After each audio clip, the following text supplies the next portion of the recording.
권영선입니다. 이렇게 만나 뵙게 돼서 반갑습니다. 영상으로 이렇게 처음 뵙게 됐네요. 오늘 여기 이곳으로 오려고 준비를 막 하고 있는데 저희 그 막내가 막 왔다 갔다 하더라고요. 그래서 뭐 하나 하고 봤더니 지갑을 잊어버렸다는 거예요. 제가 그 얘기를 듣는 순간 화가 확 올라오더라고요. 그래서 제가 도대체 정신을 어디다 두고 사는 거야? 너 앞으로 용돈 없어? 이번에도 지갑 잊어버리면? 이랬더니 우리 애가 하는 말이 엄마 지갑 잊어버린 거하고 용돈하고 무슨 상관이에요? 이러면서 운동하러 간다고 나가버리더라고요. 그 얘기 들으면서 제가 맞아, 지갑하고 내가 제 용돈 주는 거하고 무슨 상관이 있지? 이런 생각을 잠시 하다가 올라오는 게 있는 거예요. 네가 지갑을 한두 번 잃어버린 것도 아니고 지갑뿐이야 핸드폰도 잊어버리고 또 새 옷 사주니까 그거 그냥 첫날 입고 가서 운동장에 놔두고 오고 우산은 셀 수도 없고 네가 그러니까 내가 너한테 그렇게 말하는 거 아니야? 이런 생각이 막 올라오더라고요. 물론 아이는 이미 나가버려서 그 말은 더 이상 소용이 없게 됐지만 말이죠. 그래서 제가 가만히 생각을 해보면 그런데 좀 속상한 거예요. 내가 원래 우리 애한테 했던 말은 그렇게 말하려고 했던 게 아닌데 너 왜 용돈 안 준다는 말까지 내가 이렇게 했는지. 사실 네가 지갑을 잃어버렸다는 얘기 들으니까 내가 좀 속상해. 왜냐면 너하고 짧은 주말에 네가 왔을 때 좀 재밌고 즐거운 시간을 좀 보내고 싶었는데 네가 그런 모습 보니까 내가 좀 속상해. 이런 말이 좀 하고 싶었는데 우리 아이한테는 저도 모르게 엉뚱한 말이 나가버렸어요. 여러분도 혹시 그런 경험이 있으신가요? 우리가 눈 뜨면 하는 게 말인데 참 말이 어렵다고 생각이 되죠. 내가 원래 하려던 말하고 내 입에서 나가는 말하고 다를 때 당황스럽기도 하고 후회스럽기도 하고 속상하기도 하고 그런 것 같아요. 조금 전에 말했던 그 녀석이 지금 고등학교 2학년인데 축구를 해요. 근데 이 녀석이 어렸을 때 한 6, 7살 이때부터 공 가지고 노는 걸 되게 재밌어 했어요. 그래서 그냥 귀엽게 이렇게 봤는데 어느 순간부터 자기가 축구 선수가 되겠다고 그러는 거예요. 그래서 뭐 어린아이니까 모든 꿈을 가질 수 있으니까 그래 그러고 그냥 내버려뒀어요. 아이가 그냥 하자는 대로. 근데 초등학교 4학년 때인가 여름방학에 전국대회가 있어서 얘가 이제 지역을 내려가게 됐죠. 그러니까 저는 이제 주말에 내려가려고 하고 있었는데 연락이 온 거예요. 아이가 아프다고. 그래서 제가 불이 나게 내려갔어요. 그래서 이제 기침을 하길래 그 지역에 있는 병원으로 데려가서 이제 우리 순번이 되기를 좀 기다리고 있었죠. 근데 그 대기실에서 이렇게 있는데 아이가 저한테 하는 말이 엄마 나는 시합은 안 하고 연습만 했으면 좋겠어요. 이렇게 얘기하는 거예요. 제가 그 얘기 듣고 깜짝 놀랐어요. 우리 아이가 얼마나 그 운동을 좋아하고 그리고 그 더운 날에도 얼마나 열심히 연습했고 또 내려갈 때 얼마나 그 부푼 기대를 가지고 설렘을 가지고 갔는지 제가 알고 있기 때문이에요. 그래서 제가 그렇게 너가 좀 힘들면 안 해도 괜찮아. 엄마랑 집에 가자. 이렇게 얘기했더니 아이가 남겠다고 그러는 거예요. 그래서 저도 아픈 아이를 두고 갈 수가 없어서 함께 지내게 됐어요.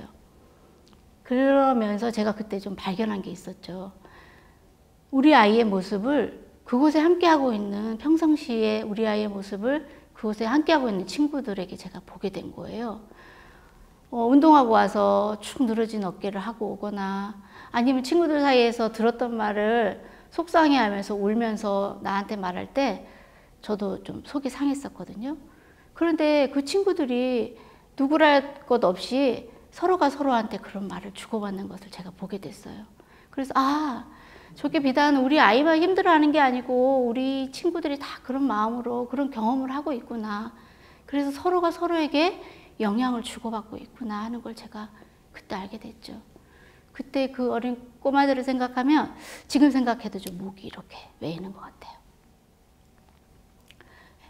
그래서 그렇게 우리가 사실은 보면 그냥 뭐 장난치기도 하고 서로 뭐 재밌게 놀기도 하고 이렇게 하는데 말은 또 그렇게 서로가 상처를 입히고 컨디션에 따라서 그게 자극이 되기도 하고 어떤 때는 그냥 흉 넘어가기도 하고 내가 말할 땐 모르고 또 그 친구가 나한테 말할 때는 또 나한테 또 이렇게 순간 힘들어지는 순간이 오기도 하고 이런 거 그런 말들이 도대체 왜 우리는 서로가 말로 서로 상처를 주고받는 그런 경험들을 그 어린 시절부터 우리가 하게 되는 걸까요? 우리가 말을 어디서 배우는지를 좀 유추해 보면 그 실마리를 좀 찾을 수 있을 것 같아요. 말을 우리가 어디에서 배우나요? 애기들이 말을 배울 때 나 학원에서 배웠어요. 이런 사람은 전 지금까지 한 번도 본 적이 없어요. 모국어를 주변 사람들로부터, 주변 환경으로부터 우리가 계속 반복해서 들으면서 말을 익히죠. 어떤 경우는 그 뜻이 무엇인지 알아차리지 못한 채 그냥 반복적으로 들으면서 들은 대로 말하는. 그래서 우리 아이들이 배우고 있는, 우리들이 지금 하고 있는 이 말이 내가 그래서 선택적으로 배운 말이 아니라 내 주변 환경에서 들은 말들을 그냥 습관적으로 하고 있을 가능성이 높다. 그럴 때 내가 하는 말이 어떤 의미를 담고 있는 건지, 내가 진짜 하려고 하는 말인 건지 잘 의식하기 이전에 말부터 툭 나가게 되고, 그럴 때 서로가 서로에게 상처를 입히는 그런 결과를 우리가 경험할 수 있는 것 같아요.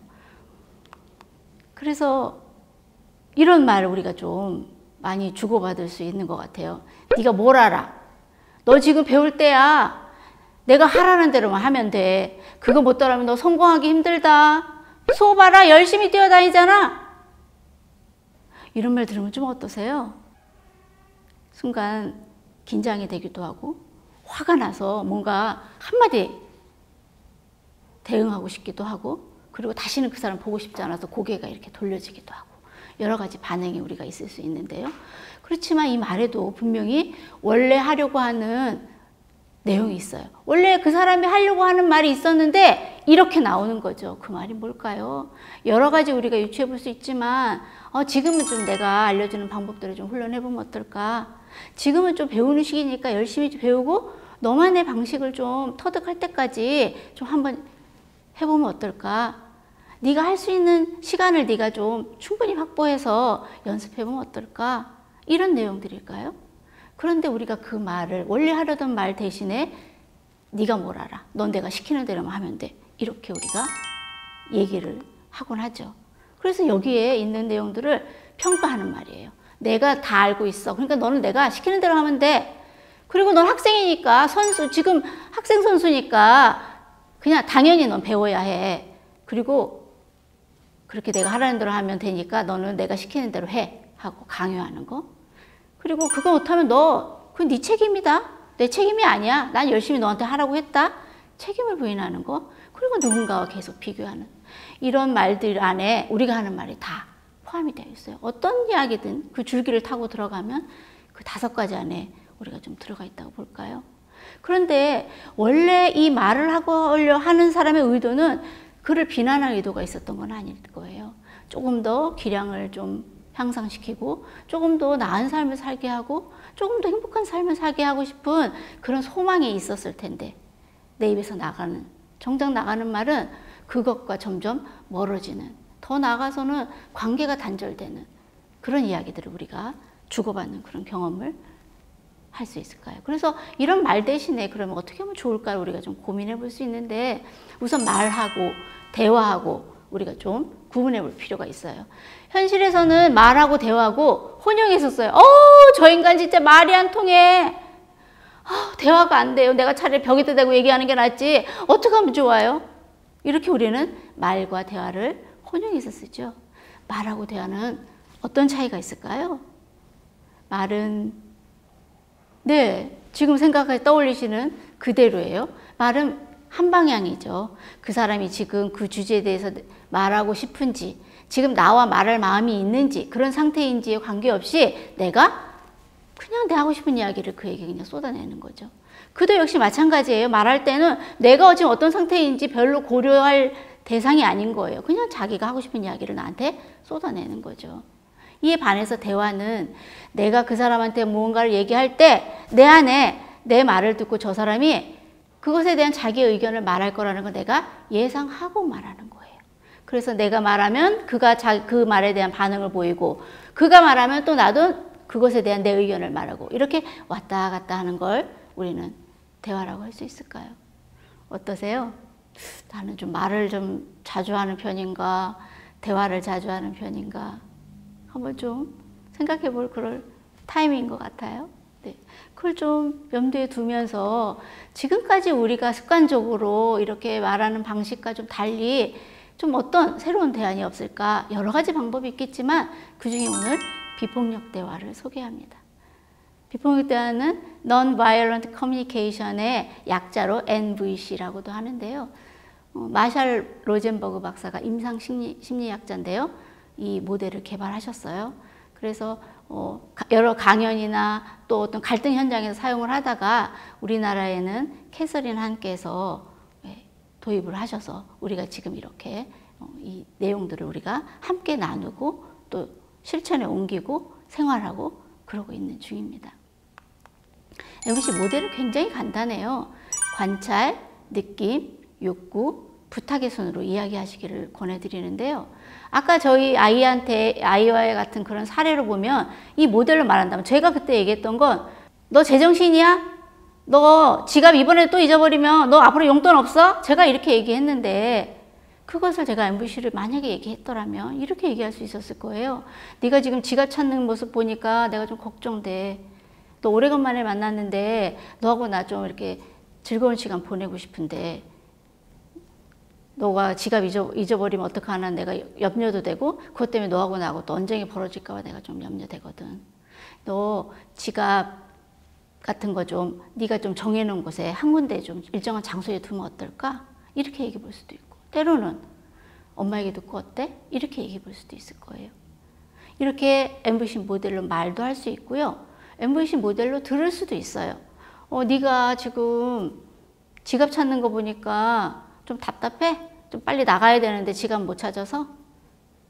그래서 지금 좀 운동하러 가는데 너가 좀 마음 편하게 그렇게 좀 나가고 싶은 거야? 이렇게 내가 지금 우리 아이의 마음을 내가 좀 알아주는 그렇게 느낌과 욕구를 알아주는 그런 방식으로 제가 들을 수도 있겠죠. 그래서 MVC 모델로 말하고 듣는 방법에 대해서 오늘 좀 함께 하나하나 좀 강론으로 좀 얘기를 해보려고 합니다. 우리가 이야기 나눌 때 첫 번째 요소는 관찰로 좀 이야기를 하시길 권해드려요. 관찰을 우리가 이야기할 때 평가와 좀 구분해서 이야기하시기를 권해드리는데요. 우리가 말할 때 평가 섞인 말을 함께 하면 상대가 내 얘기를 비난으로 들을 가능성이 높아요. 그렇게 저 사람이 나를 비난하는구나 라고 알게 되면 그 사람은 내 얘기를 들을 마음이 없어져요. 그냥 귀를 닫아버리죠. 그래서 내가 아무리 그를 도우려는 의도로 어떤 이야기든 하고 싶어도 이미 귀를 닫은 그에게는 더 이상 내 얘기가 들리지 않아요. 그럴 때 말하는 사람은 애석하기도 하고 안타깝기도 하죠. 내가 지금 너를 위해서 이런 얘기를 하는데 너 왜 내 얘기 잘 안 듣니? 너무 속상하고 안타깝다. 그런 마음이 드는 이유는 그 사람이 내가 한 말이 그 듣는 사람이 자기 자신을 고정화시켰다고 생각하기 때문이에요. 왜냐하면 그 말에 동의하지 않을 가능성이 높거든요. 너 게을러 이렇게 얘기할 때 나는 내가 생각할 게으른 사람이 아니거든. 나 한 사람에게서 여러 가지 모습이 보일 수 있고 내가 말하고 행동하는데 나름의 이유가 있는데 그런 것에 대해서는 들으려 하지 않고 상대방이 본 그 한 내용이나 한 말을 가지고 나를 그런 사람이야 라고 나를 제한적으로 내 행동과 말을 바라볼 때 그때 그 사람은 그 사람과 더 이상 얘기하고 싶어지지 않죠. 그래서 평가와 관찰을 좀 구분하시는 게 필요한데요. 관찰은 우리가 비디오 카메라로 촬영을 한다면 지금 제가 동영상을 촬영하고 있는데 이 장면을 여러분들이 함께 보신다면 이 장면에 대해서 모두가 다 동의하실 거예요. 왜냐하면 그 장면 안에 제가 얘기하고 있는 내용이나 표정이 들어가 있을 테니까요. 그런데 저 강사 별로 재미가 없어 이렇게 얘기할 때에는 사람마다 다르게 평가할 수 있어요. 재미가 없어는 카메라 앵글에 잡을 수 없어요. 단지 이 영상을 보는 사람 중에 10%가 보다가 잠이 들었다. 이렇게 얘기한다고 한다면 그것은 팩트인 거죠. 그렇게 관찰로 얘기할 때는 저도 납득이 가지만 재미없어 이럴 때 나 그때 그거 재밌었는데 왜 그걸 안 보시고 재미없는 부분만 보세요? 이렇게 항의할 수도 있다는 거죠. 그래서 우리가 평가와 관찰을 섞지 않고 이야기할 때 상대가 내 말에 귀 기울일 가능성이 높다는 거예요.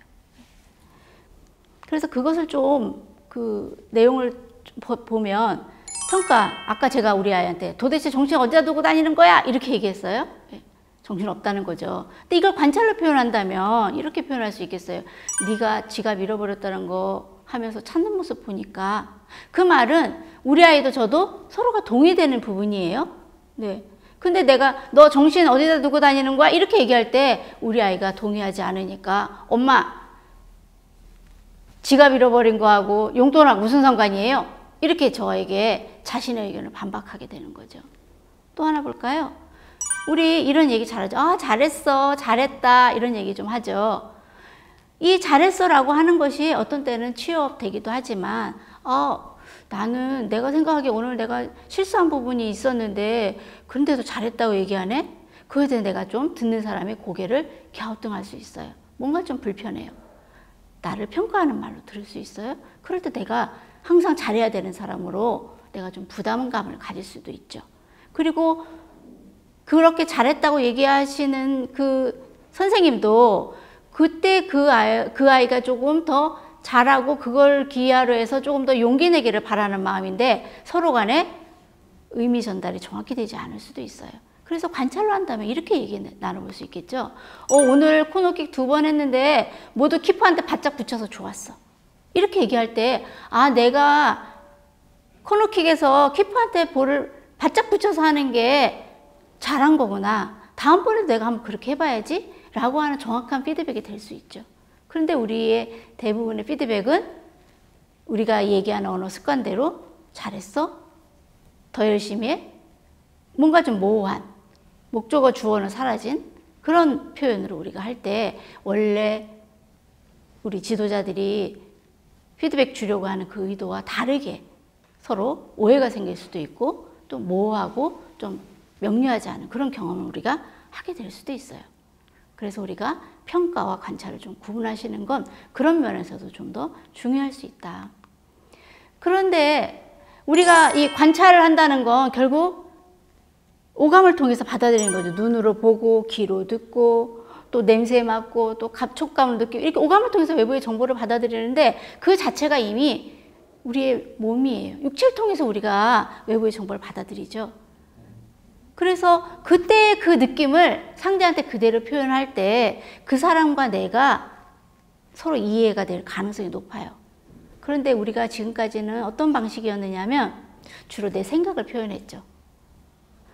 제가 계속 저렇게 지갑이고 뭐고 여기저기 놓고 다니고 잊어버리는 거 보니까 제가 나중에 다른 이도 저렇게 덜렁덜렁 되면 어떻게 하나. 이제 대학생도 되고 성인도 되고 사회에 나가야 되는데 집에서는 부모니까 내가 봐주고 잔소리도 하지만 나가면 그거 누가 얘기해 줄 사람도 없는데 계속 저게 습관이 되면 어떻게 하나? 라고 하는 제 생각이 우리 아이한테 그렇게 표현하게 되는 결과를 가게 되는 거죠. 그래서 내 생각은 현상에서 이루어진 일이 아니에요. 내가 어떤 그러한 그 사람의 말이나 행동을 보고 내가 생각을 하게 되고 그것을 내가 이야기할 때 그것을 인정하는 사람은 거의 없어요. 그거는 당신의 생각이죠. 그럴 때 그 생각을 우리가 느낌말로 다 번역할 수 있다는 거예요. 그럼 이 생각이 잘못됐느냐 그 이야기를 드리려고 하는 건 아니에요. 생각은 그 우리의 과거의 경험을 기반으로 해서 그런 생각들을 가지게 되죠. 또는 내 삶의 신념이나 가치관, 내 삶에서 중요한 요소들이 기반이 돼서 내가 그것에 대해서 다른 경험을 할 때 내 생각들이 올라오게 되는 거예요. 그 생각들도 소중하지만 우리는 지금까지 생각으로 더 치우쳐 살아왔고 내 몸의 변화에 대해서는 그렇게 관심을 두지 않았다. 그래서 다른 사람과 소통할 때에는 내 몸의 변화에 좀 관심을 가지고 이것이 같이 균형이 맞아질 때 다른 사람과 소통하는데 그 이전보다 좀 더 나은 결과를 가져올 수 있다는 그런 이야기입니다. 왜냐하면 내가 아무리 내 생각을 불어넣어봤자 그 사람이 다른 생각을 가지고 그 말에 대해서 수용하지 않고 인정하지 않을 때에는 두 사람이 내가 원하는 만큼의 그런 관계를 이뤄내기 어렵기 때문이에요. 아마도 가까운 사람이면 가까운 사람일수록 우리가 더 경험할 수 있는 것 같아요. 그래서 내 느낌에 내 몸의 변화도 관심을 갖자. 그래서 내 느낌의 변화에 속상하다, 화가 난다, 짜증난다, 이렇게 내가 느낌말로 이름표를 붙여줄 수 있어요. 이런 느낌은 우리가 일상에서 우리가 보통 지금까지는 어떻게 표현했냐면, 내가 화나는 거 네가 그렇게 내가 지적을 했는데 그게 안 고쳐지니까 내가 화가 나는 거야. 네가 매번 그런 식으로 지각을 하니까 내가 화가 나는 거야. 너가 그렇게 말하니까 내가 슬퍼. 내가 지금 느끼는 감정의 원인이 우리는 지금까지 상대에게 있다고 생각으로 살았죠. 그래서 우리가 어디에 에너지를 써요? 그 사람을 바꾸려는 데 에너지를 써요. 왜? 내가 살고 싶으니까. 내가 원하는 대로 즐겁고 행복하게 살고 싶으니까. 그러니까 너 이렇게 하는 게 좋은 거야. 그러니까 네가 이렇게 해. 그 사람을 바꾸려고 우리가 에너지를 많이 쓰게 되죠. 근데 그가 내가 원하는 만큼 잘 안 바뀌어요. 저는 그런데 선생님들은 어떠세요? 그럴 때 좀 실망되기도 하고 좌절스럽기도 하고 맥 빠지기도 하고 막막하기도 하고 우울해지기도 하고. 그러면 내가 지금 행복하게 살고 싶은데 저 사람이 내가 원하는 대로 말하고 행동하지 않으니까 나는 그럼 계속 우울하게 살아야 하나요? MBC에서는 이렇게 얘기하고 있어요. 그 사람이 한 말이나 행동은 내게 자극인 건 맞지만 내 느낌의 원인은 내 욕구에 있다. 이때 우리가 주의할 점은 그러니까 내가 잘못된 거네 라고 하는 자책으로 가는 것과 좀 구분하시길 권해드립니다. 그 얘기에 대해서는 조금 이따가 좀 나눠볼게요. 그래서 우리가 느낌과 생각을 좀 구분하실 필요가 있는데요. 생각은 아까 제가 정신 어디다 두고 다니는 거야? 이렇게 얘기할 때 그때 제 느낌은 뭐였냐면 좀 걱정되고 불안해. 네가 그렇게 찾는 모습 보니까. 이렇게 얘기할 때와 너 정신 어디다 두고 다니는 거야? 이렇게 얘기할 때는 우리 아이의 반응이 달라지겠죠. 또 내가 아무리 말해도 못 알아듣네. 이렇게 내가 좌절스럽고 막막할 때에도 그렇게 말할 때 그 사람도 답답하고 힘들고 고통스러울 수 있어요. 내가 원래 말하던 대로 들을 가능성이 적죠. 그래서 이거를 내 느낌으로 좀 표현해 볼 수 있어요. 좀 답답하고 안타까워. 내가 계속해서 너한테 이 부분 좀 다시 한번 해보라고 얘기했는데 그게 잘 안 되니까 나도 좀 답답하고 안타깝다 라고 얘기할 때 서로 간의 진실을 얘기할 수 있는데, 내가 하는 말이 상대에게 생각을 말할 때와는 다른 그런 관계를 우리가 맞이해 볼 수 있는 거죠. 그래서 우리가 외부의 자극을 받아들였을 때 평가보다는 관찰로 이야기하시고 그 자극을 통해서 내 몸에 반응하는 걸 인지하시고 내 느낌을 상대한테 이야기하는 것이 그와 내가 관계를 내가 원하는 만큼 유지하는 데 도움이 된다. 그래서 느낌의 원인은 제가 아까 욕구라고 말씀을 드렸어요.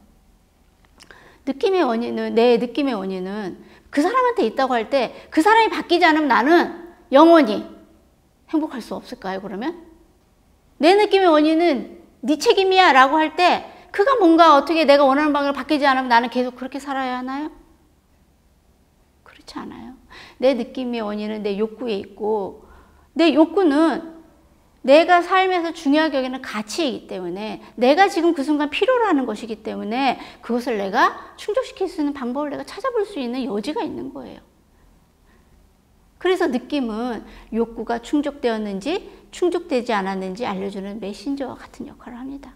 내 몸에 일정 부분에 반응이 있을 때 가슴이 답답하고 머리가 아프고 골이 지근거리고 뒷골이 땡기고 이럴 때 아우 저 인간 때문이야가 아니라 지금 내가 뭔가 필요하다고 알려주는구나. 내 몸이 내게 뭐가 필요하지로 내 에너지가 갈 수 있어요. 그를 비난하는 에너지에서. 그럴 때 내가 좀 나를 살만하게 하는, 내가 어떻게 하면 좋을까로 내 에너지를 전환시키는 하나의 중요한 터닝 포인트가 됩니다. 그래서 내 욕구가 있다는 것을, 모든 사람이 하는 말이나 행동 뒤에 내 욕구가 있다는 것을 아는 것은 굉장히 중요합니다. 그냥 편한 얘기로 하면 이런 거예요. 운전 많이 하시죠? 계기판에 주유등에 불 들어오면 계기판 고치러 공업사 가나요? 아니죠. 계기판 고치러 공업사 가는 게 아니고 우리는 기름이 떨어졌다는 신호구나 라고 알고 주유소 가서 기름을 넣어요. 내 몸은 그렇게 내 욕구가 충족됐는지 충족되지 않았는지 알려주는 바로미터와 같은 역할을 한다. 그래서 지금 이 순간부터 충분히 좀 느낌을 느끼는 연습을 좀 해보시는 거 권해드려요. 지금까지 우리는 잘 느낌 안 느끼고 살았죠. 예. 저부터도 그래요. 그렇지만 그것을 좀 의식하고 좀 느껴보려고 애를 쓰시면 또 아주 안 되는 건 또 아닌 것 같더라고요. 그래서 우리가 그 느낌 밑에 있는 욕구를 아는 건 굉장히 중요해요. 왜냐하면 내가 왜 그렇게 말하고 그렇게 행동하는지를 알 수 있기 때문이죠. 욕구는 사람이라면 누구나 다 중요하게 생각하는 가치예요. 그래서 나이를 초월하고 문화를 초월하고 지역을 초월해서 심지어는 아직 이 지구상에 태어나지 않은 우리 후대나 이미 한 번도 뵌 적이 없는 그런 우리 선대까지도 사람이라면 누구나 삶 속에서 중요하게 여기는 가치를 말합니다. 그래서 그 욕구는 우리가 그 욕구를 통해서 말하고 행동하게 해요. 다시 말하면 우리가 말하고 행동하는 그 이유는 그 순간 자기 자신이 충족하고자 하는 그 욕구를 충족하기 위한 하나의 시도이다. 그래서 그때 그 사람이 했던 그 말 내가 도저히 이해가 안 갔는데 그때 그 사람에도 욕구가 있어요. 그때 그 사람의 행동이 내가 왜 저렇게 저 사람이 그때 행동했을까라고 내가 궁금했는데 어떤 욕구인지 모르지만 그에게도 욕구가 있다니까요. 그래서 그 욕구는 우리가 뭔가 말하고 행동하게 하는 중요한 하나의 동인이 되는 거예요. 그 욕구는 우리가 수단 방법과 좀 구분하시기를 권해드려요. 그래서 선생님들께서도 지금 이 영상을 보고 계신 선생님들께서도 지금 운동을 하고 계시는데 그 운동을 통해서 충족하고자 하는 그런 욕구가 있을 거예요. 어떤 욕구가 있을까요? 그 욕구를 한번 좀 화면을 통해서 좀 찾아보시겠어요? 나는 어떤 욕구를 충족시키기 위해서 운동을 하고 있나? 꿈, 희망, 재미, 기여, 소속감, 존재, 어떤 것이든 좋습니다. 잠깐 시간 드릴게요.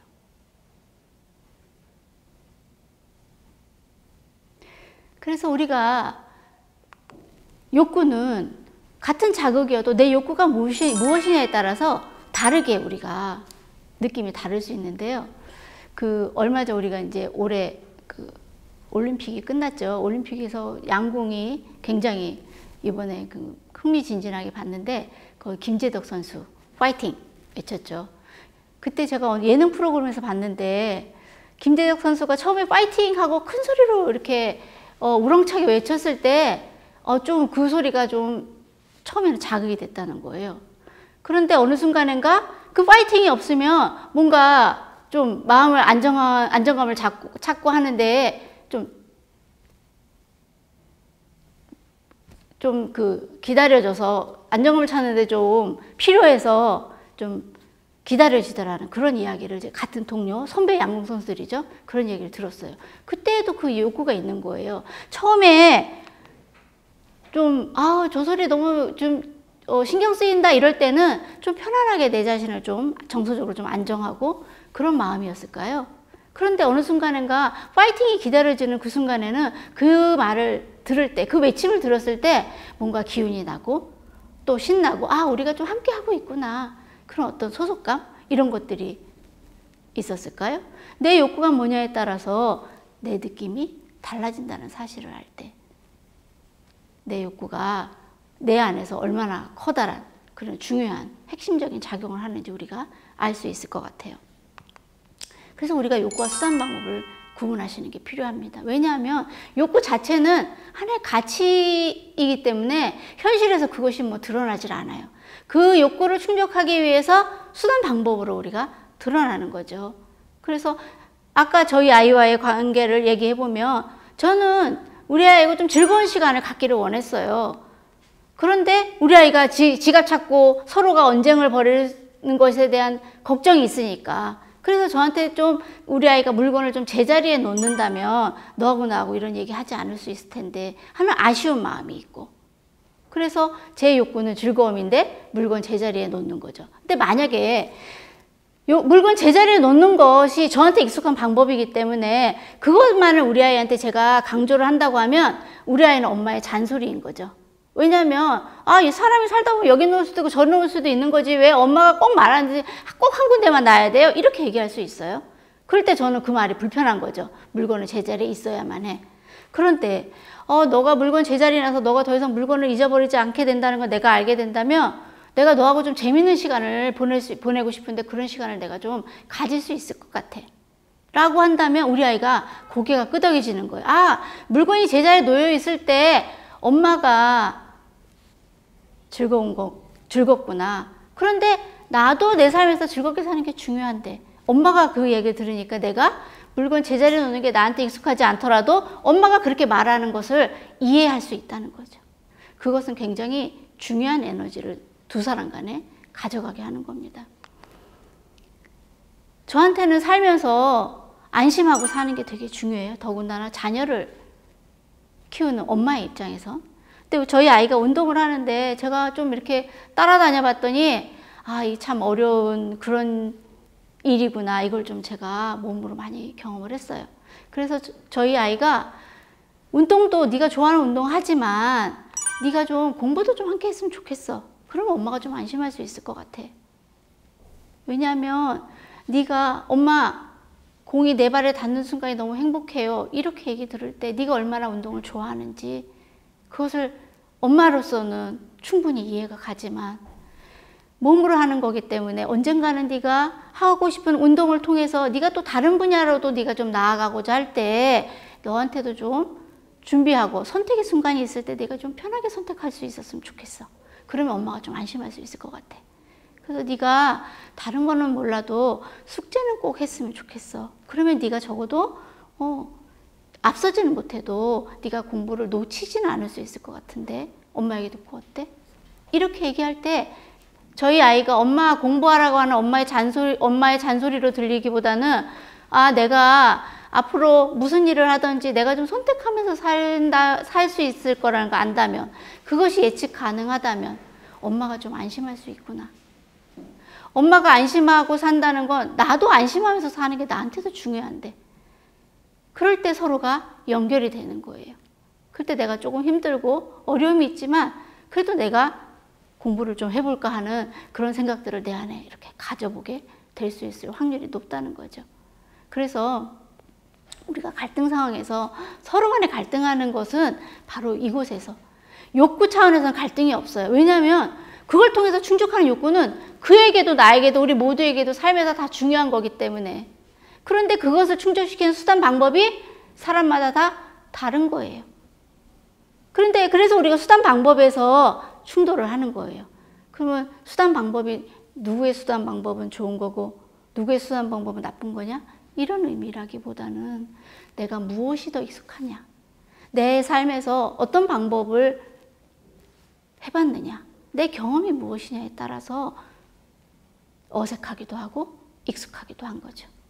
그럴 때 저는 제가 제 욕구를 충족하기 위해서 제가 해본 것 중에 하나를 아이에게 권하겠죠. 왜? 성공 경험이니까. 그렇지만 아이는 저와 다른 경험을 하고 사는 아이예요.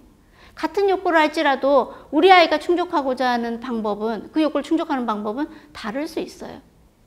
그래서 비폭력 대화로 얘기한다는 건 각자의 경험을 공유하고 서로가 그것에 대한 이야기를 나눌 수 있는 장을 펼쳐줄 수 있는 그런 방식이기도 합니다.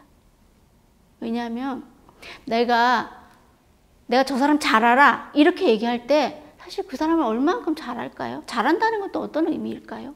그 사람과 나의 각자의 삶 속에서의 교집합이 어느 정도이냐에 따라서 또 같이 함께 무언가를 했다 하더라도 온전히 모든 생각과 어떤 삶의 기준과 행동도 같다고 볼 수 있을까요? 그럴 때 우리는 뭔가 내 경험을 기반으로 상대에게 강요를 할 때 그 사람이 내가 생각했던 것만큼 받아들이기 어려울 수 있어요.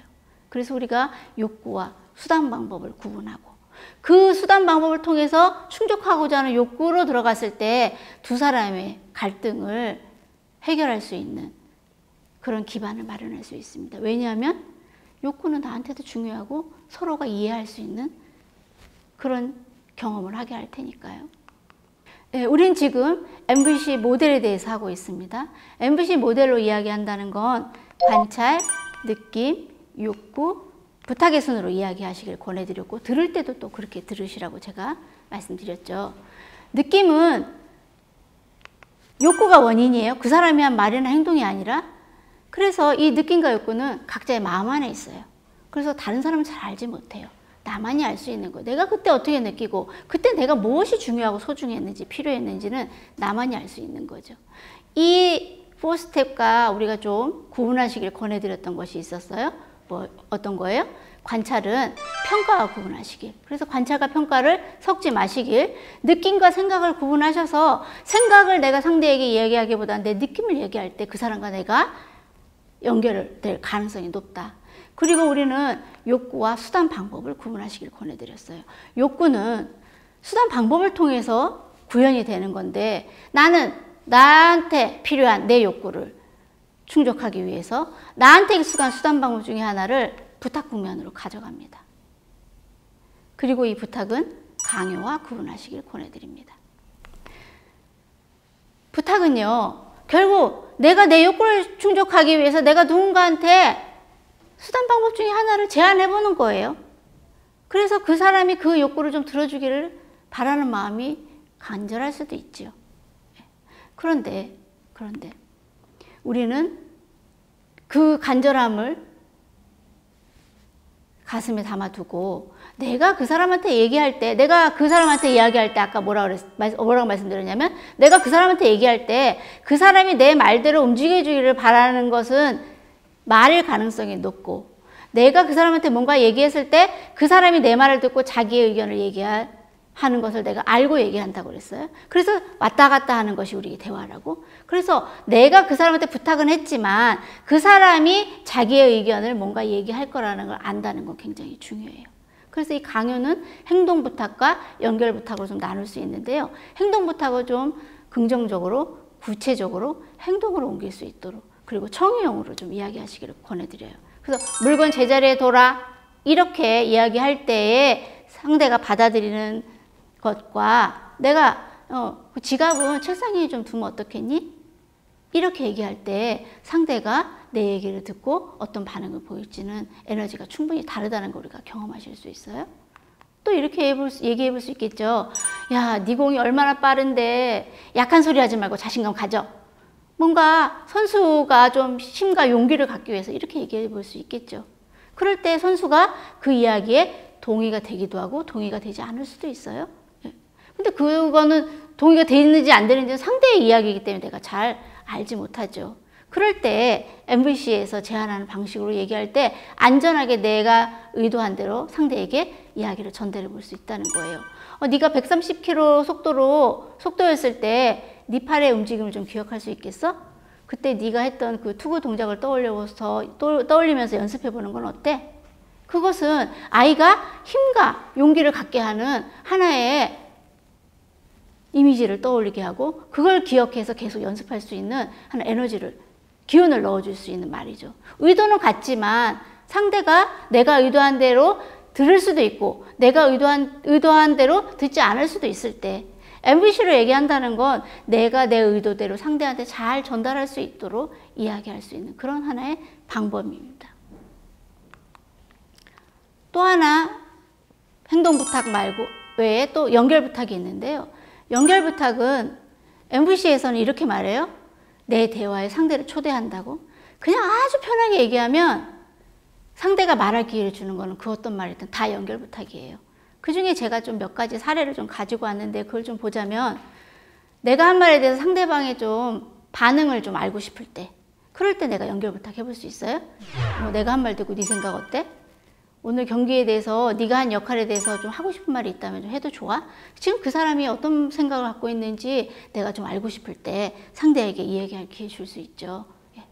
또 하나는 내 말이 내 의도대로 좀 잘 전달됐는지 좀 확인하고 싶을 때, 그럴 때 연결 부탁을 쓸 수 있어요. 우리 말이 온전하지 않기 때문에, 왜냐하면 우리가 말이 요즘에 갈수록 짧아져서 요즘 신세대들 하는 말 잘 이해 안 되는 말도 있더라고요. 계속 줄이고 줄여서.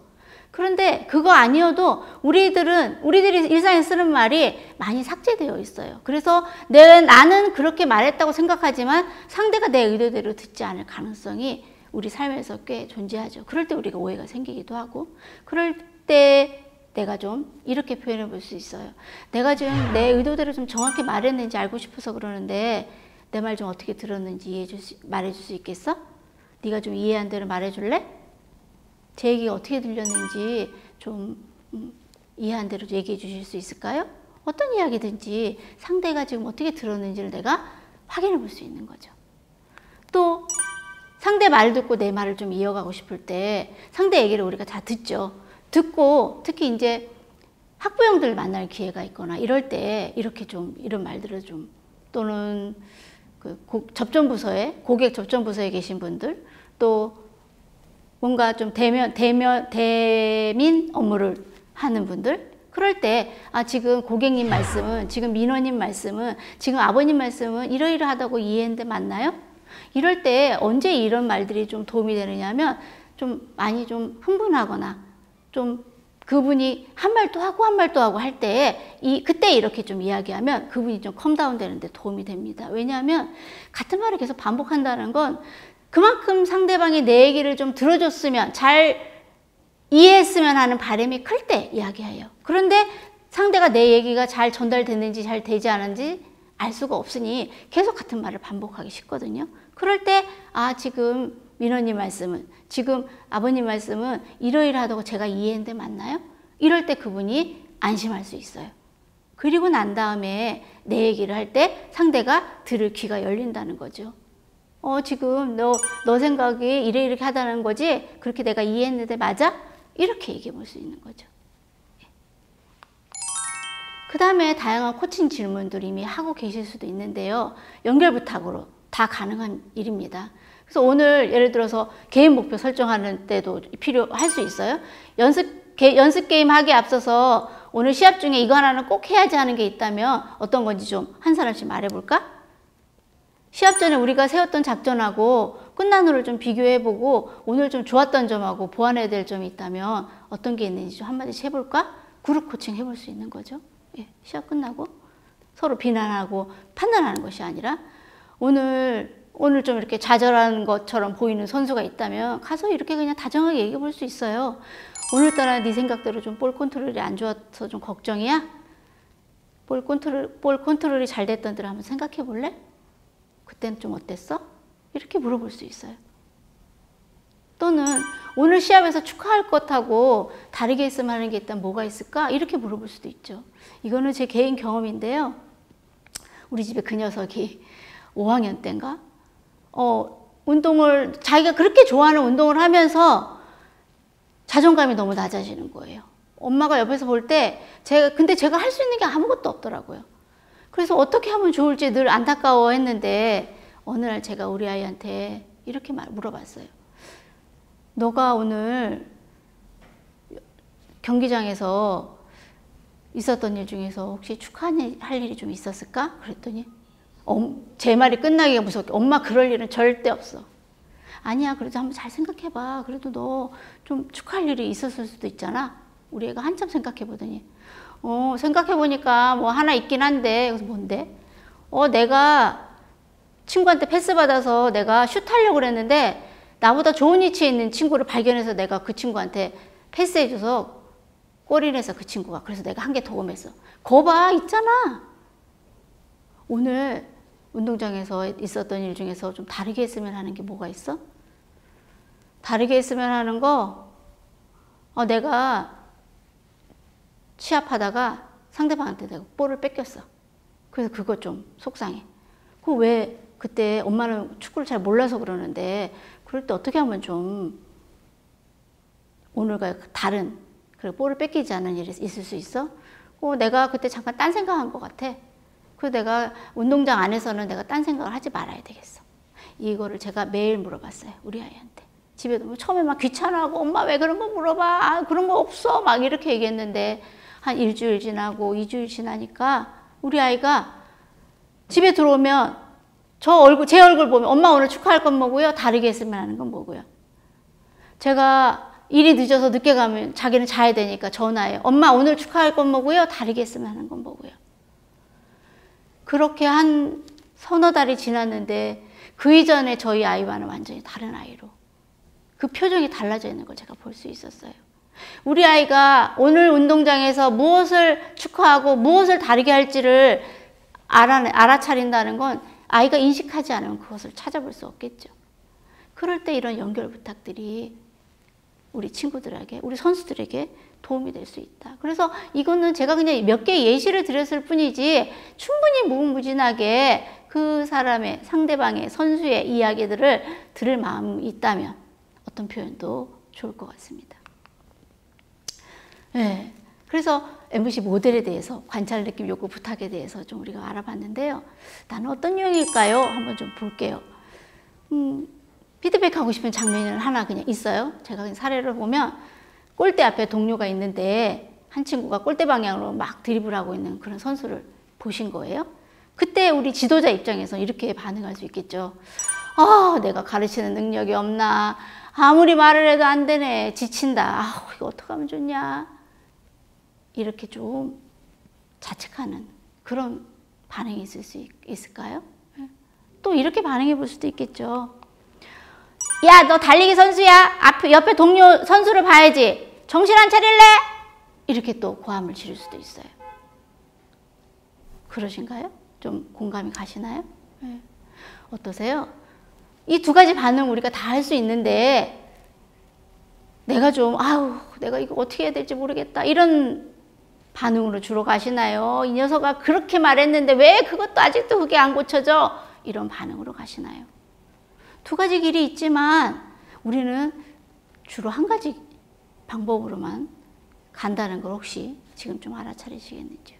이럴 때 우리가 좀 맥 빠지고 좌절스러워요. 이제 더 이상 어떻게 해볼 방법이 없네. 이럴 때 기운 빠지기도 하고 여러 가지 생각이 좀 들기도 하죠. 그럴 때 MVC에서 새로운 방식을 좀 권해드려 봅니다. 어떻게 표현해? 우리가 지금까지 배운 MVC 모델대로 얘기해 보는 거예요. 네가 후반전에 앞에 동료가 있는데 골대 향해서 드리블하는 거 내가 그때 보고 내가 좀 안타까웠어. 왜냐하면 그때 우리가 노마크 상태여서 골 넣을 수 있는 절호의 찬스였거든. 너 어떻게 생각해? 이렇게 연결 부탁으로 갈 수도 있고 행동 부탁으로 구체적으로 제안해 볼 수도 있어요. 내일부터 훈련할 때는 주변 그 동료가 있는지 어느 위치에 있는지 좀 확인하는 연습 좀 한번 해보면 어떨까? 이렇게 제안해 볼 수도 있는 거죠. 그런데 이 얘기하면 제가 좀 듣는 피드백이 있어요. 그거 좋긴 좋은데 느낌 욕구 이걸 어떻게 얘기를 해요? 좋은 줄 알겠지만 이게 진짜 현실에서 가능할까요? 이런 말씀들을 하세요. 그리고 우리는 지금까지 느낌을 느껴보는 것을 배워보지도 않았고 욕구가 있다는 걸 한 번도 누구로부터 들어본 적도 없어요. 그걸 언제 느낌 찾고 욕구 찾아서 운동장에서 한시가 급한데 그것을 내가 학생들한테, 선수들한테 표현할 수 있을까요? 그 얘기에 저도 동의합니다. 그런데 이것은 우리가 내 욕구를 알아차린다는 건 내가 내 욕구를 충족시키는 방식을 상대한테 제안하는 거기 때문에 내 욕구를 아는 게 중요한데 연습할 때는 이 모델대로 연습하시길 권해드려요. 그렇지만 내가 이 표현을 관찰, 느낌, 욕구, 부탁 순으로 매번 이야기하시기를 권해드리는 건 아닙니다. 그래서 내가 이야기를 좀 응용해 볼 수 있어요. 왜냐하면 여기서의 관찰과 부탁은요. 냉철한 이성이 없으면 사실 하기 어려워. 있는 그대로 내가 그도 동의하는 그러한 상황을, 팩트를 내가 얘기하기 위해서는 이성이 필요하죠. 내가 구체적인 행동 부탁을 하기 위해서는 냉철한 이성이 필요해요. 거기에 내 욕구를 안다는 건, 내 느낌에 내 몸의 반응을 안다는 건 감성이 내 안에서 함께 경험할 때 함께 균형이 이루어지는 그런 경험을 우리가 할 수 있다고 볼 수 있어요. 그래서 MVC를 얘기한다는 건 좌뇌와 우뇌를 함께 경험한다고 볼 수 있을까요? 그런데 우리가 이걸 활용할 때에는 이렇게도 해볼 수 있는 거예요. 같은 사례에서 네가 후반전에 앞에 동료가 있는데 골대 향해서 드리블하는 거 봤어. 근데 그때 너 생각 어땠어? 이렇게 연결 부탁으로 바로 갈 수도 있어요. 또는 내일 훈련부터는 주변에 동료가 어떤 위치에 있는지 연습하는 거 한번 해볼까? 이렇게 가볼 수 있는 거죠. 근데 이걸 이렇게 얘기할 때는 내가 습관적으로, 이전에 습관적인 방식으로 얘기하지 않고 이렇게 연결부터 행동부터 얘기할 수 있다는 건 내 니드를 알 때 훨씬 더 잘 드러날 수 있다는 거죠. 그래서 내 안에서 그것들을 좀 보시고 관찰과 부탁만 가지고도 충분히 피드백을 줄 수 있는 그런 방법들을 우리가 가져볼 수 있다는 거예요. MBC 두 부분은 결국 아까 커뮤니케이션, 대화라고 하는 건 말하고 듣고의 연속이라고 말씀드렸잖아요. 그래서 솔직하게 말하는 거, 솔직하게 말한다는 건 내 정보, 내 경험을 공유하는 거예요. 그의 이야기를 들을 때는 그의 경험을 내가 판단하지 않고 듣는 거, 그것을 우리는 공감으로 듣는다고 얘기해요. 공감이라고 하는 건 그 사람의 경험을 내가 판단하지 않고 그 경험 자체를 존중하는 마음으로 듣는 거예요. 내 경험을 비추어서 네가 그럴 만하다, 네가 그런 소리 들을 만하다, 그래도 싸다, 이렇게 내가 판단하는 게 아니고 그때 그 사람이 어떤 마음이었고 무엇을 원했는지를 있는 그대로 내가 존중하는 마음으로 들을 때 그 효과는 그 사람이 내가 실제적으로 그 사람한테 좀 도움을 주고 싶었던 메시지를 그 스스로가 알아차리는 과정을 경험하게 되죠. 그래서 우리는 치유가 일어난다고 이렇게 표현할 수 있는데요. 그래서 그 사람의 마음이 좀 어떤지, 그때 골대를 향해서 열심히 뛰어가던 그 친구도 그때 생각이 있었을 거예요. 내가 이렇게 가도 맞는 건가? 이 공을 어디다 줘야 되지? 여러 가지 많은 생각들이 순간에 팍팍 지나갔을 텐데 그때 그 친구를 공감해 줄 수 있는 거잖아요. 그때는 어떤 마음이었어? 그때 너도 조금 당황했었어? 네가 좀 마음먹은 대로 좀 네가 예상했던 대로 좀 되길 바랬어? 이렇게 얘기해 볼 수 있는 거죠. 네가 후반전에 골대를 향해 드리블할 때 너도 좀 당황되고 긴장됐니? 네가 생각했던 대로 상황이 좀 전개되길 바랬던 거야? 이렇게 얘기해 볼 수도 있고, 아니면 그냥 너 어땠어? 이렇게 얘기해 볼 수 있는 거죠.